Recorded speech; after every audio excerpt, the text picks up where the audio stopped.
This is Make It Plain. MIP. With Masamela Matfumo. Mark Thompson. Make it plain. Get woke.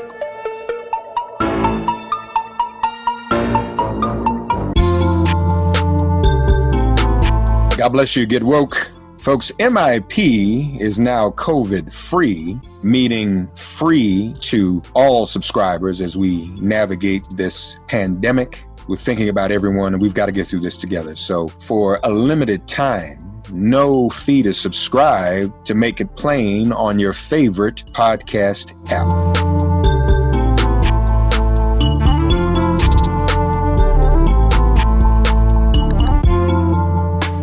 Ladies and gentlemen, you all, of course, have heard me talk a great deal about how African Americans are targeted on social media more than any other group, especially when it comes to disinformation, and especially in this campaign season. So there's a project we want to talk about today. It's called the Win Black Palante Initiative. Andre Banks and Ashley Bryant join us today to talk all about it. Ashley and Andre, how are you both? Well, thanks for having us. It's a pleasure to have you. Ashley, let's start with you. Tell us about this campaign initiative and how it came to be. Sure. Well, as you framed us up, misinformation and disinformation targeting Black and Latinx voters has only gotten increasingly worse.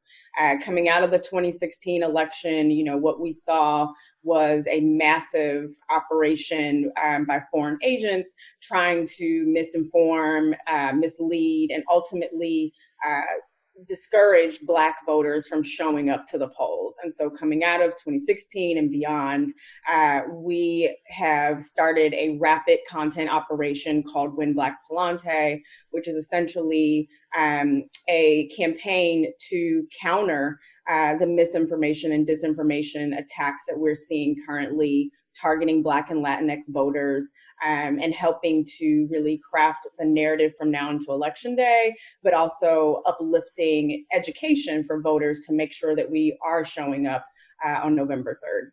Andre, what are some of the things you all are doing to counter the disinformation?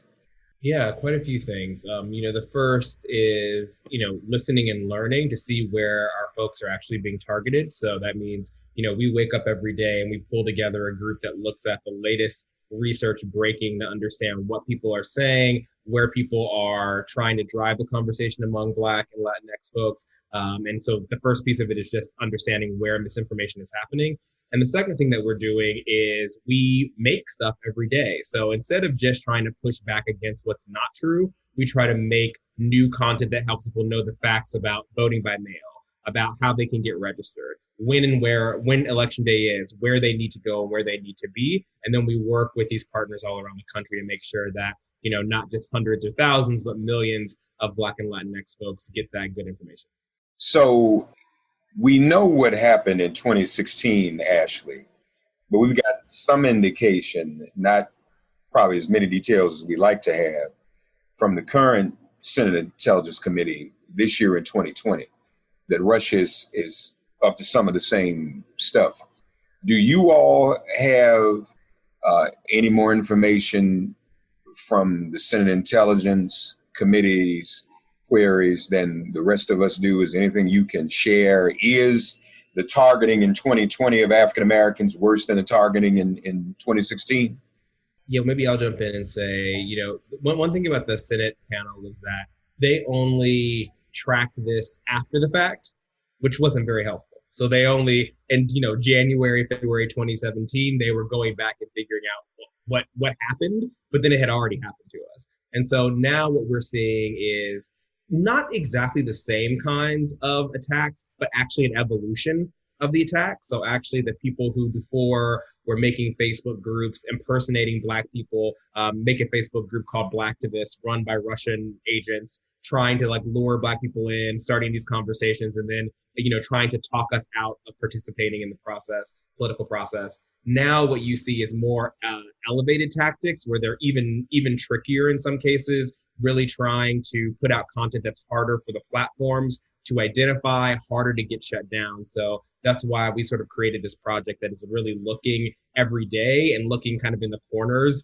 of the internet where that might be less obvious, where these folks are now hiding, but very much active. Ashley, are you doing a better job of this? Is your operation doing a better job of this than the political parties themselves, do you think? Yeah, I mean, we're creating a model that should have already existed, right? And we're hoping that, you know, coming out of this, we can show folks that when you show up early, you find the resources, you are paying the proper attention to these tactics that are attacking, you know, the Black and Latinx vote. I mean, this is a weaponization of digital media. This is not a partisan issue. This is a attack on our democracy. It's to suppress the vote in our community blocks. And so this should be something that is adopted by parties, by organizations across the board to ensure that we have an inclusive election. We have an election that represents all our communities in every corner of this country. And so, yes, I would say that, you know, we haven't seen anyone be able to have a campaign operation that is specifically to protect the Black and Latinx vote and to really educate folks on, you know, this misinformation and disinformation that's in this space. And we're certainly hoping to see this model replicated for election cycles to come. But I wonder, are we early enough with your project to impact this current election cycle to do anything about it, or are we too late? Yeah, you know, we stood this up. We started working on it last October, and we stood it up earlier this year. So we've actually been going for a while now, and part of what that has meant is building relationships with, now getting close to 100 organizations in 15 states where Black and Latinx votes are going to make a huge difference in how the election goes. So I think we actually are in a pretty good place right now. Now we have to do all of that really important work. This is really when people are making those final decisions. It's when those registrations have to go in, when those votes have to actually get mailed, ballots have to get requested. So I think we can't relax now, but we do have enough time to really make an impact and make sure that people are getting the information they need to get inspired and participate. I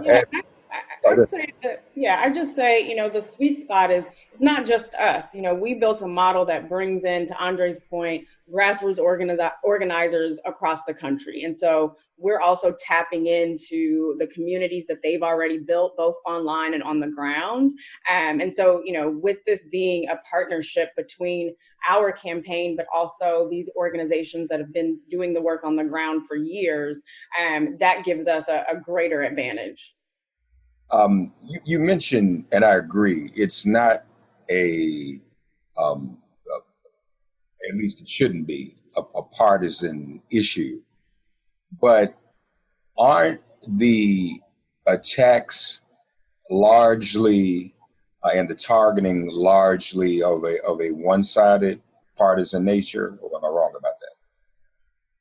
Yeah, I mean, what we saw, what that Senate report that we talked about said the last time was that, Russian agents intervened in the election, but they didn't intervene neutrally. They definitely intervened to get Donald Trump elected, which is part of why we understood that part of what they were trying to do was convince Black people to sit out the election. Even Trump himself was quoted this week by, I think it was by The Hill, saying that, at the beginning of 2017, he said, a lot of Black people didn't vote, and that was great for me. Right. That was great for me that they decided to sit this one out.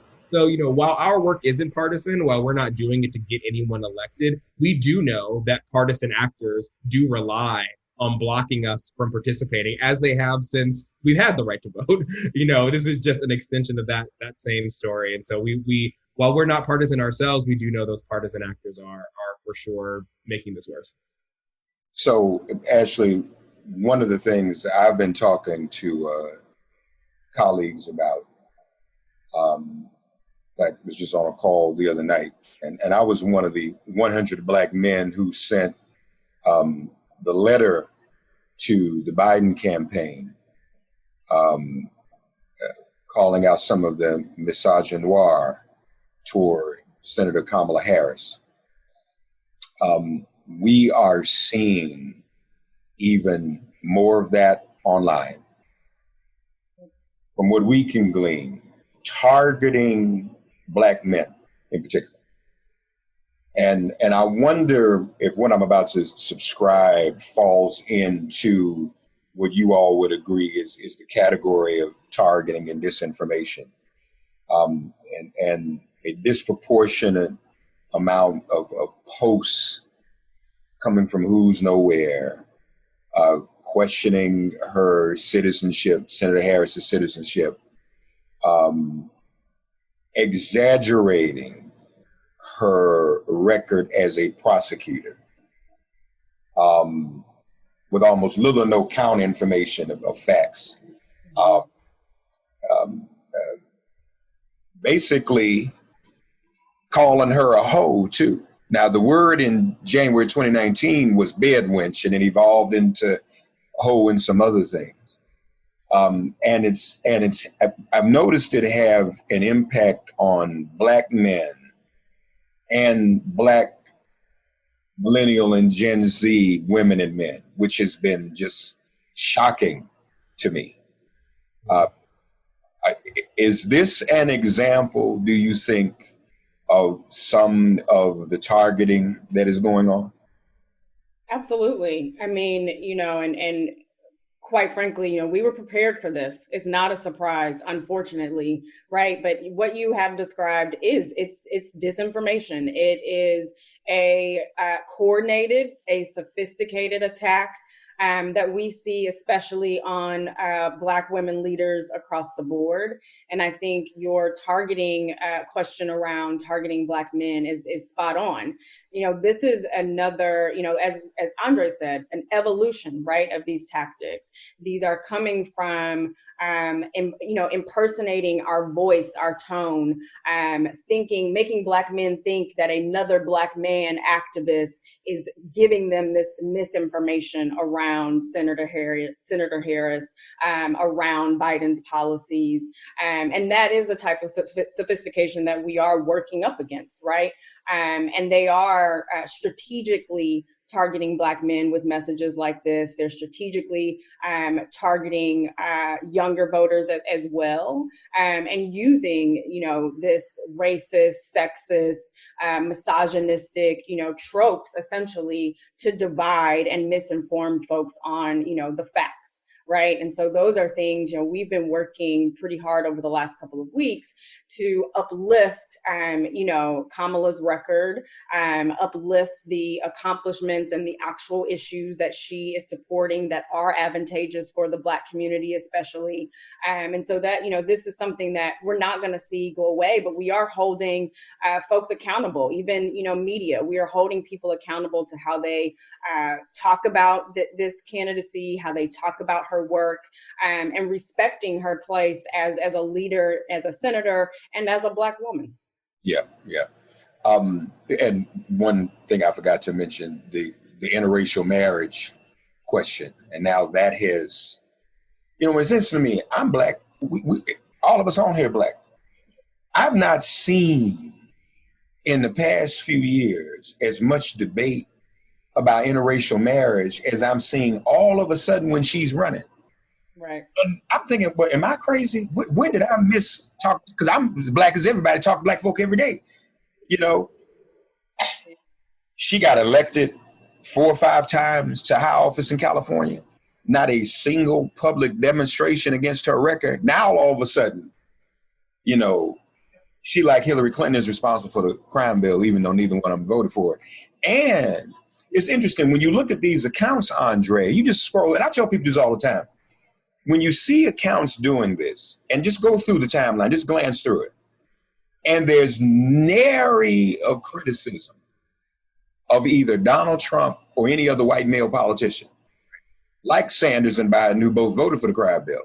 I was on a a Facebook Live with a dude the other night. He was saying this, and I went full Al Pacino on him. Say something about a white man. Say something about a white man. I mean, because she was criticizing black women.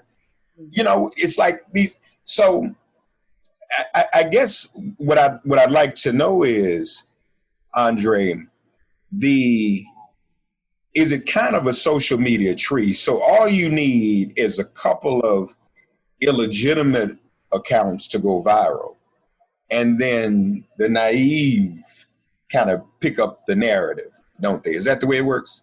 This is a part of the way that it works. I mean, you have a couple of bad actors, and you also have these bots. And the bots are insidious because what they actually do is they look for people who are trying to have a real discussion, and then they just automate messages to kind of egg you on and to like drag the conversation down. To your example, we once recently saw a set of posts that were like, out of nowhere producing all of this support for President Trump when he was getting criticized. And when we actually followed it back, there was one Facebook profile producing 7,000 messages in 4 days. Like, it's physically impossible to have done this. It's just one of these bots driving things down. So I think, you really do see, quite a bit of that happening. And I think your point is so the right one. Ultimately, this is all happening on our own feeds. We all have a responsibility to do the double click to look and see who's actually driving that conversation. If they're, exactly as you said, criticizing Kamala all day long, but they have literally nothing else on their profile, or they've never made they're not criticizing Trump, who's done, I don't have to explain that, but that's where we have to really ask ourselves the question, if somebody is telling us that we shouldn't vote, we shouldn't participate, we should just turn off, why do we think that's somebody who's on our side? Why is that somebody who we think is trying to help us get what we want for our communities? Yeah, that's, and I've said to people that should be a red flag. I spoke at the last year.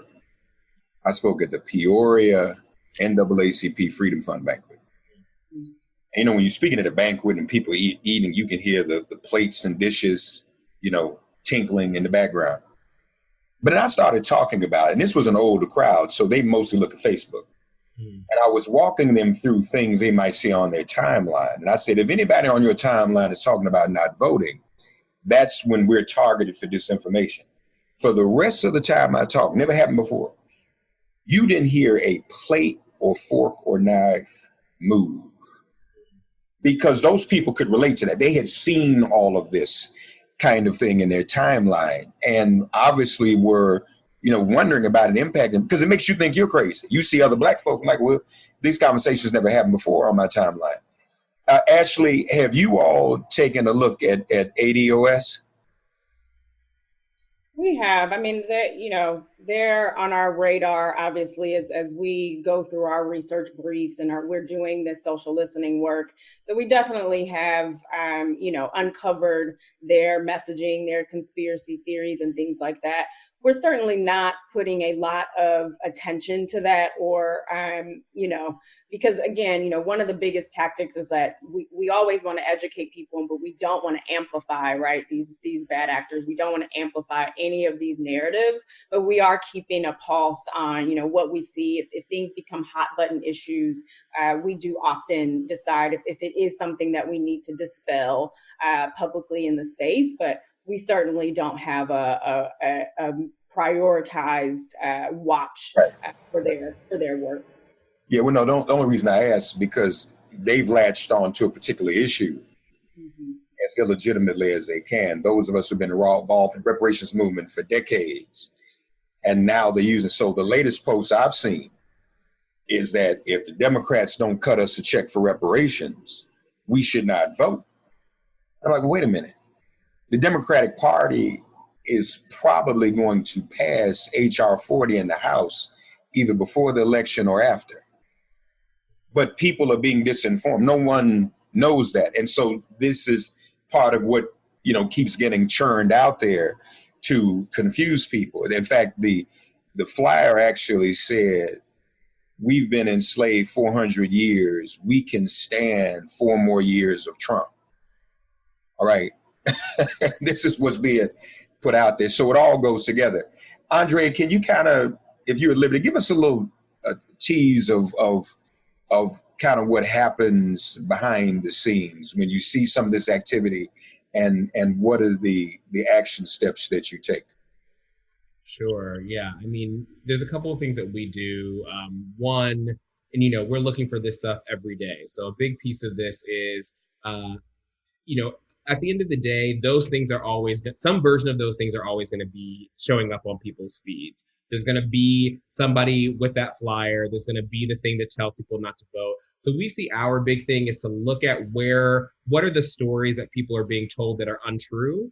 And then how do we get to the same level of scale, stories that are true, to compete? So that at least if you see that story on your feed, you see something else right after it and around it that says the opposite. That actually, like, 170,000 people died of COVID this year, disproportionately Black and Latinx. They can't wait 4 more years to have a different act, to be in a different place, to have a different set of actions taken. So, those are the kinds of things that we're churning out every day. And so what it really looks like is our team is making GIFs, we're making memes, we're making short videos. We made a video explaining Senator Harris's record, talking about what she did in California, what she's actually said on some of the most controversial issues that we see a lot of misinformation about. And then we put it out. We bought ads on Facebook and on Instagram.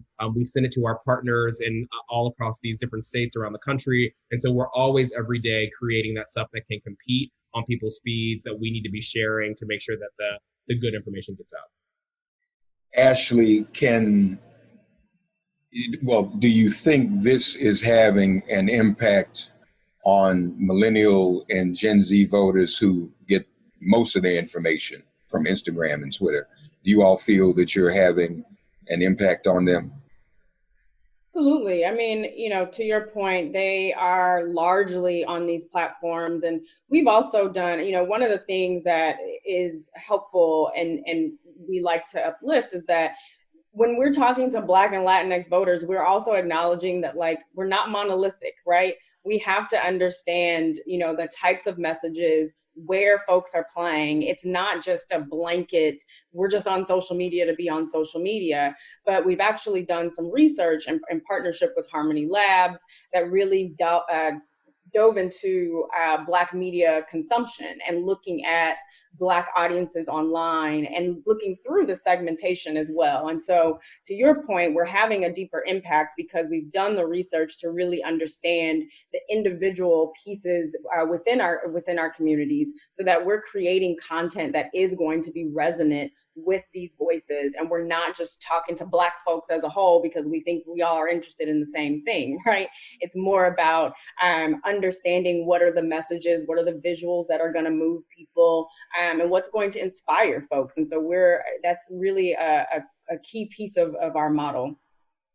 Yeah, very, very important work you all are doing. And it's so needed. These are issues that many of us are fighting every day. And for those of us who are trying to put out true information, it can be kind of overwhelming. And frankly, it has a negative impact on the consumers. People get frustrated. It almost can be so overwhelming. It creates a level of apathy, Andre. People just throw their hands up and say, I can't take it anymore, Andre. Yeah. That's exactly what the other side wants. Same as a poll tax or a literacy test. You want people to feel like this is too hard to participate. It's too hard to exercise this power. And when that happens, then we don't.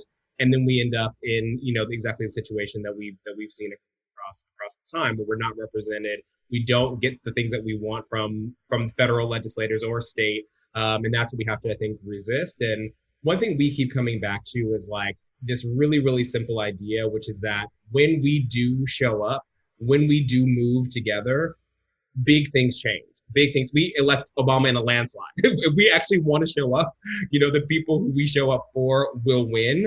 And that is really our starting point on this. Is like so many other places, where Black folks, Latinx folks come into the story. We make the story different. We change it. We make it bigger. We make it better. It's the same thing at elections. And that's exactly why people are trying to make it harder and make us feel depressed about participating. And so we've got to fight that. We've got to help our friends fight it, and organize across these last sort of, 60, 70 days to make sure that as many of us get out as possible. Ashley, does Trump help though? I mean, maybe we need a commercial with him saying it helps him when we don't vote, or not voting is a vote for him. Can we do a commercial like that or something? Literally. I wish we could. But to your point, and we say this all the time, but Trump isn't doing himself any favors, right? He's not, one thing that we do know is he's not gaining support, right? He's solidifying his base for sure, but he's not gaining any support. And so let him keep talking and we'll keep doing our work. Yeah. Folks on across social media, is Win Black, or is it Win Black and Palante? Is it both? Yeah, you can. So our handles. Oh, go ahead. Go ahead. Our handles are at We Win Black on Facebook, Twitter, and Instagram. And then we also have our website, winblack.org, which also is a voter action center. So folks can check their registration, they can request their vote by mail. And we're also evolving the site as well to have voting facts by state, especially in the age of COVID, just to make sure voters can be educated. And I assume those listening can help your work and get involved by sharing some of the information you post, correct? Absolutely. All right. We want to invite people to do that. We Win Black across social media. You all know how much I've talked about this, how urgent this is. We got to fight this on a lot of fronts. As soon as we hang up, we got to go get the post office back reopened. If it ain't one thing, it's another. Social media, post office, doing everything. If our votes were not so important and so difference making, people would not be trying to suppress them. All right. So we need to understand that Ashley Bryant and Andre Bankshaw are doing the Lord's work this campaign season and beyond. I want to thank you both for joining us. Okay. Thank you. Thanks so much. Glad to be with you. God, you are our refuge. Send our ancestors to guard our doors. Cast out this virus from our communities and our bodies. Heal, bless, and protect everyone listening and their loved ones. Thank you for listening to Make It Plain and Get Woke. Remember to listen, like, and subscribe on Apple Podcasts, Spotify, and wherever you get your podcasts. If all minds are clear, it has been made plain.